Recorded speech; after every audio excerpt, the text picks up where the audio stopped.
Nyerere nga President wa kuno yalondebwa bannayuganda President w'abantu His Excellency Kyagulanyi Ssentamu Robert Bobi Wine atuuka mu bitundu eby'e Masaka era ndowooza essanyu ly'olaba ye His Excellency Elected President of Uganda ng'ayingirawo mu bitundu eby'e Masaka gye bamwaniriza mu ssanyu ery'enjawulo gye bamulaze omukwano gye bamulaze okwagala gye bamulaze okwaniriza okw'enjawulo ndowooza nawe essanyu oliraba anti His Excellency aba ayingiddewo omukulembeze w'abantu omukulembeze w'Abannayuganda Kyagulanyi Ssentamu Robert Bobi Wine aba atuuka era nga baganda baffe ab'e Masaka mwebale nnyo okwaniriza President kati mpuuga awulira afa ennugu olololo mpuuga awulira afa mpuuga tofa mpuuga tofa mpuuga mpuuga tofa tofa mpuuga nenga ye President bw'atyo bw'atuuse ono nno atambudde ne Alex Waiswa mu ffumbiro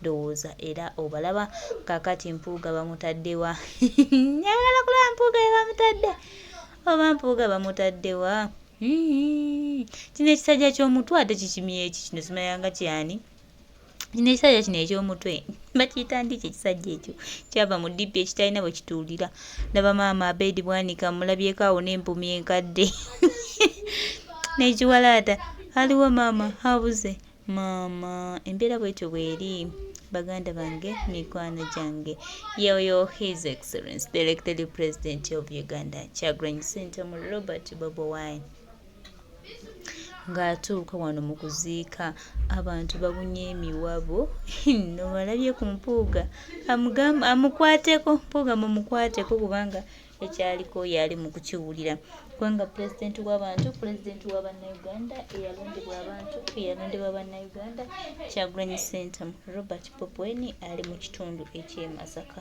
gubadde mukwano gw'amaanyi anti President mumanyi waali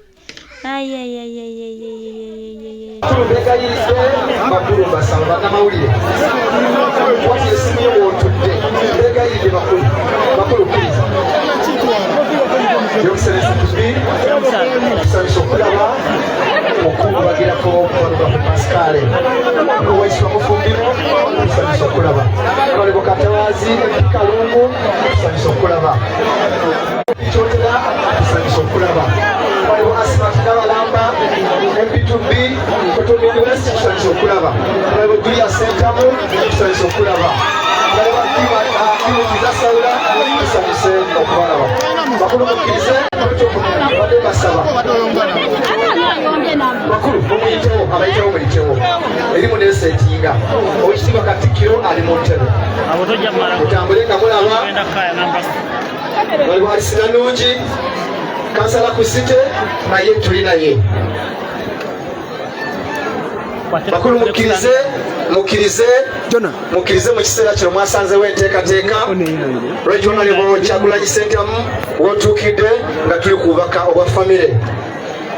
Bakulu mukkirize mu maaso ga Katikkiro tebayitawo tuli mu Buganda.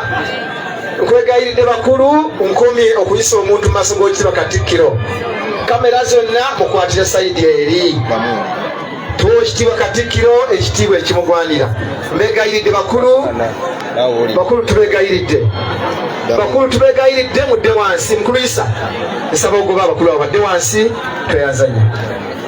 Kale bannyabo ne basebo tukakkaneko. Saba aba security mutuyambe abalwana wansi awo. Security mutuyambe tukakkaneko. Omukolo tuguwe ekitiibwa.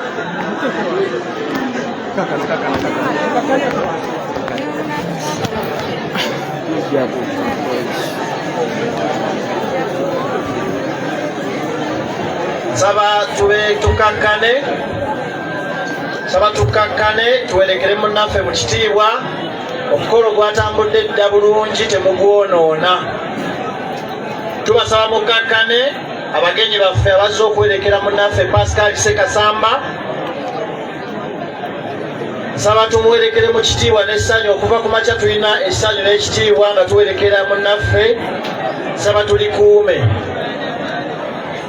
Banyabo ne bassebo twongera okwebaza abagenyi baffe mwenna abatuuse mu kifo kino okulaba nga tuwerekera munnaffe ku mbaga ye esembayo naye nsaba mukakkane famire eyogere. Nsaba tukakkaneko buli omu alina akatebe watudde otuule tubeere mu mirembe.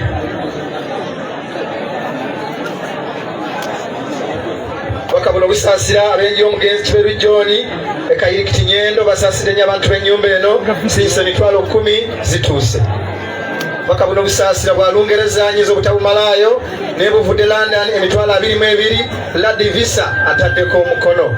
Nabuno obubaka busaasira Uwama Maize Millers Mpigi Director ne staff ababu Uwama Maize Millers basaasire abantu b'ennyumba eno obugosinse emitwalo 10 bataddeko n'emikono.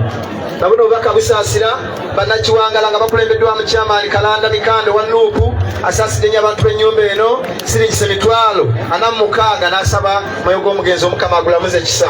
Buno buvudde Kyazanga Busumbi omwami Majimbiri John asaasire abantu b'ennyumba eno n'emitwalo 5 n'asaba Mayogo omugenzi Omukama agulamuze ekisa. Buno buvudde Maganjo Village Salongo Kigundu asaasire nnyo abantu b'ennyumba eno sinse emitwalo 5 gituuse.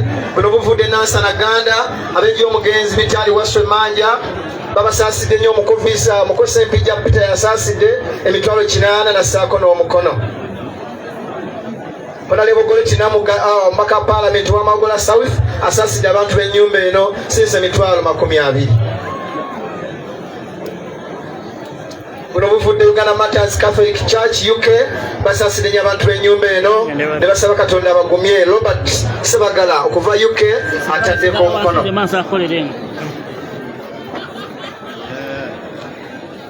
Buno buvudde Kyanukuzi abengi omugenzi John Batesta mu Kyaggwe Kyanukuzi basaasire nnyo abantu b'ennyumba eno emitwalo 8. Kasimba Viano muwandiisi ataddeko omukono. Banyawo ne bassebo tukakkane abagenyi balaba bakyajja. Meya Mulyanyama naye mulabi atuuse. Tukakkane tuwulirize ab'ennyumba abayimiridde wansi ffenna wano tulekewo ekkubo tusobole okulaba aboogezi ba family. Nsaba mukyala Maganjo Tilda Gombya oyo omukyala agenda okuddako okwogera yesenga w'abaana omukulu mu nnyumba ate nga yabadde omuwanika waffe mu nteekateeka zino zonna. Nsaba ayogere ku lwa kampani eya family ey'omwami Ssekasamba Pascal n'omwami Ssemagulungwa Joseph mu kampani eyo mukyala Tilda Gombya.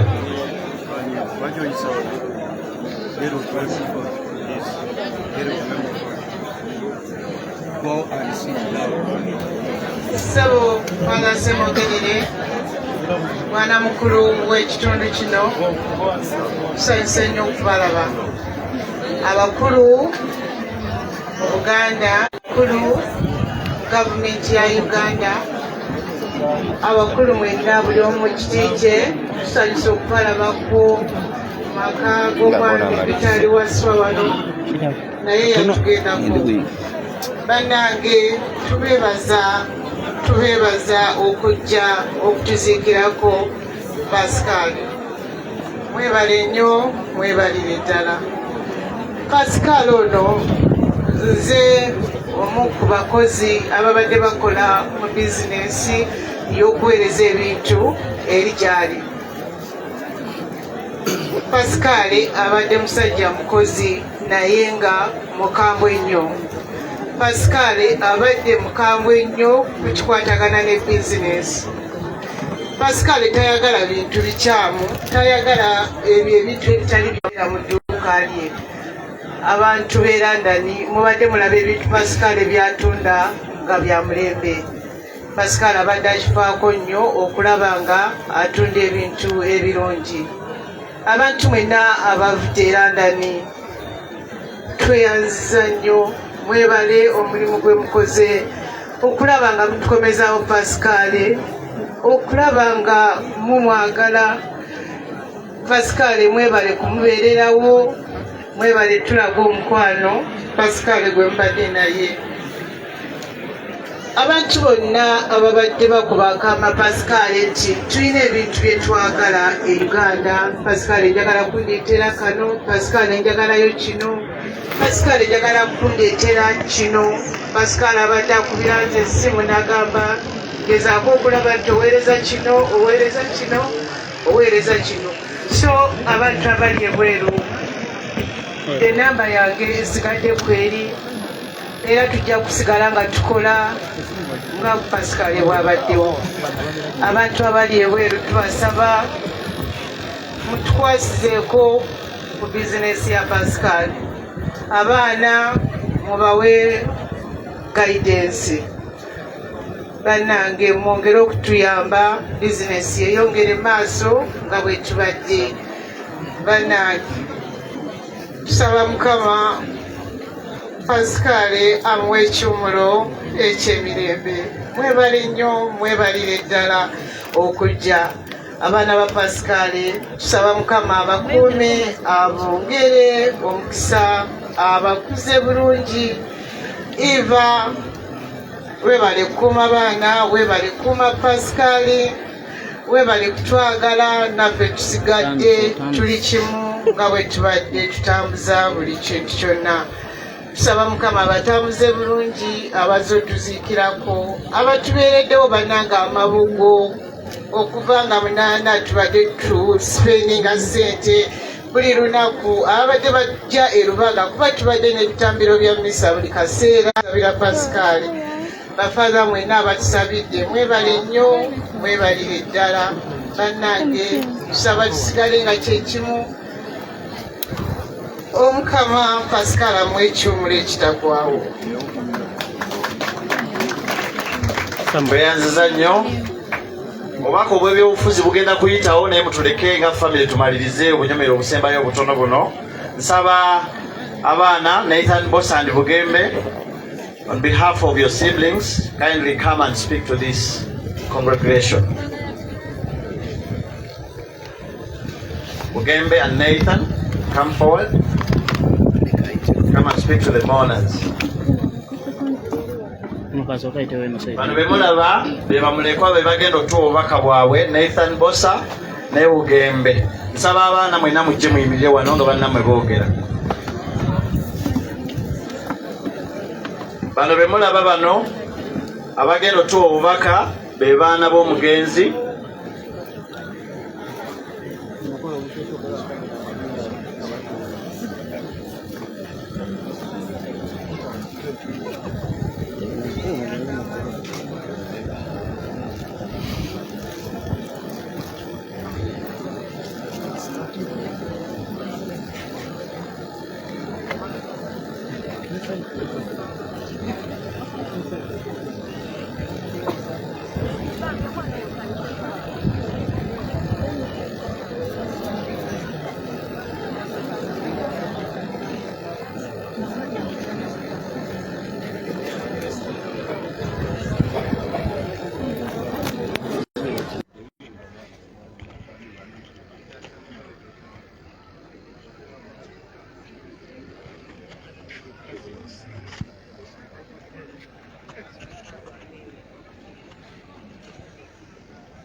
I'd like to apologize.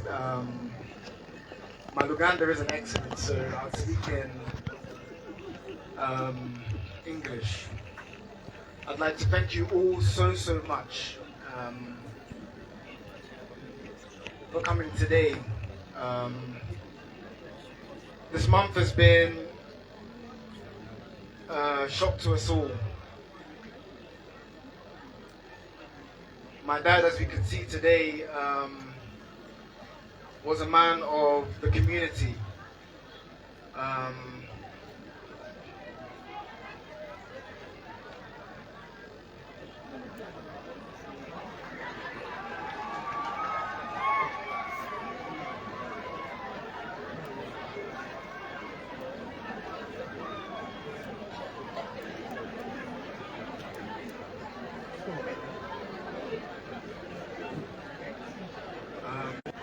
God bless you.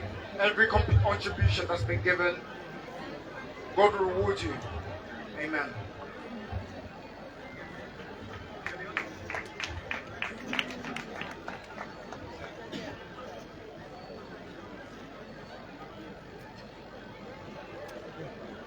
Akatuulire Nalujja bannaffe bano oluganda lubazibuwaliddemu. Let's hear from Naluja.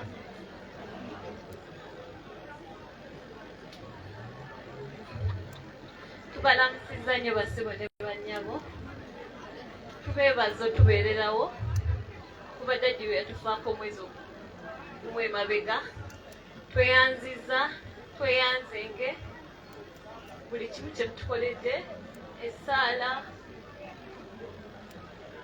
tweyanziza, obuyambi, ssente. Mwebale nnyo kwagala dadi,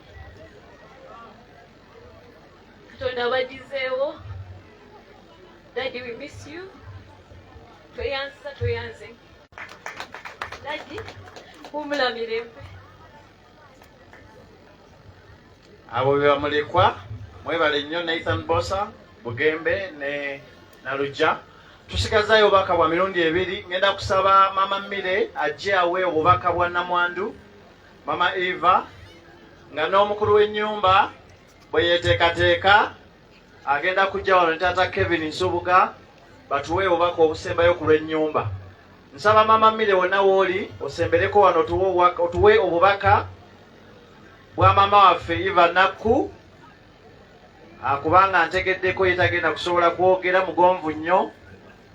Nsaba omukulu w'ennyumba w'oli wonna ne Taata Kevin mweteeketeeke mutuwe obubaka obusembayo bwa family, ate tugende mu kanyomero akalala.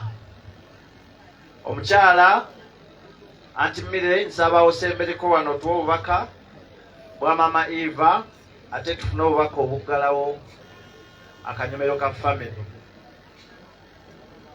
Saba twangweko olw'embeera y'obudde, ate nga tulina okugalamiza munnaffe mu kitiibwa wamu mu ssanyu. Twongera okwebaza abagenyi baffe mwenna, abantu abavudde ewala, ab'e UK, ab'e Uganda, n'abatukwatiddeko mu nsonga y'ensimbi okulaba nga tufuna omukolo omulungi bwe guti ogw'okwerekera Mwami Pascal Ssekasamba. Abakozi b'emulago mwenna abazze ku lwa Ssenga Musawo, mwebale kujja. Ono yagenda owa obubaka bwa Namwandu.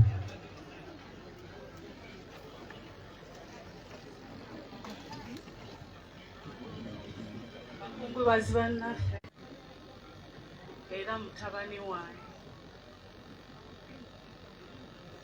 obubaka bwe nnina buvudde eri omukyala Eva Nakku Ssekasamba nga mu ssaawa eno tasobodde kuyimirira wano okubawa obubaka bwe kubanga mukosefu nnyo, mumusabire wamu naye okuva essuula esooka paka ku ssuula y'omunaana, era egenda bweti munansonyiwa. Buli kintu kiriko entuuko yaakyo na buli kigambo ekiri wansi w'eggulu kiriko okuttiramu n'ekiseera eky'okuwonyezaamu, ekiseera ekyokwambizaamu n'ekiseera ekyokuzimbiramu, ekiseera ekyokukaabiramu amaziga, ekyokusekeramu, ekiseera ekyokuwuubaaliramu n'ekiseera ekyokuziriramu, ekiseera ekyokulwaniramu n'ekiseera okutabaganiramu. Eyo entanda eyo ekyawandiikibwa ekyo kyasibiridde abakungubazi. Kati mwongerere tukwebaza wamu n'ettiimu eno ennungi. Ekyokubiri neyeebaza Ugandan Embassy okuva e Bungereza, mwebalire ddala. Ddako famiri y'omwami we naddala balamu be ababalaze omukaano omuyitirivu. Tweyanziza nnyo, tweyanzeege. Abantu bakooye naye tukyafunira ddala obubaka buyitirivu nnyo obw'essente n'obw'ekigambo. Mwebalire ddala. Naddamu okubagamba ab'e London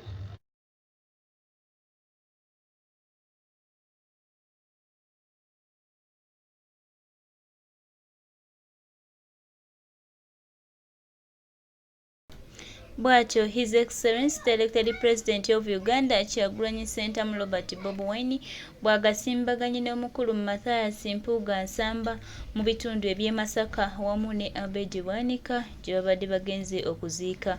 Bano no basisinkanye Abedi Bwanika n'aswaluka Mathias Mpuuga Nsamba n'atandika okwekula obusolosolo obw'enjawulo naye nga ye Pulezidenti tabaliiko kubanga ye agenda mu maaso. Tukyali Masaka mu kuziika era nga Pulezidenti Kyagulanyi Ssentamu Robert Bobi Wine bw'atyo bwabikoze mu maaso ga omukulu Mathias Mpuuga Nsamba ne Abedi Bwanika.